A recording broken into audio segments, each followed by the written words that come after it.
Hoje vou mostrar para vocês como fazer esta linda bolsinha com um galão de 5 litros de água. Nós vamos precisar como material de tecido para as orelhas, da cor que vocês queiram, EVA branco. Aqui para desenhar eu utilizei canetinhas especial. Olhe, para todo tipo de material, que você pode escrever em qualquer tipo de material. Também utilizei para esta parte, este tipo de decalque, que é tipo um durex, que você compra para fazer trabalhos, que tem assim neste tipo.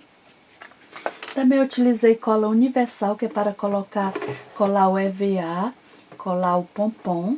Também vamos precisar de um pompom de 25 mm, fitinhas para colocar o detalhe. E este laço, eu utilizei este material que é caminho de mesa para Natal, que eu estou utilizando para fazer o laço, como é muito bonito. E um galão de 5 litros, também agulha e linha, e também aqui para costurar as orelhas eu fiz na máquina, mas vocês podem fazer na mão, ficando assim. Você pode utilizar somente assim para colocar utilizar como porta-treco ou porta-ovos. Utilização. Agora, para a bolsinha, você pode utilizar assim, pega as duas orelhas, que ela está super segura.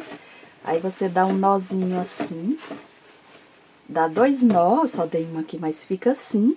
Ou se não, também você pode utilizar assim, cada orelha com um nó, que vai fazer 2 alças. Olha, assim que tá super seguro, como eu já falei, você pode colocar peso e tudo, ficando assim. Olha, dos dois lados.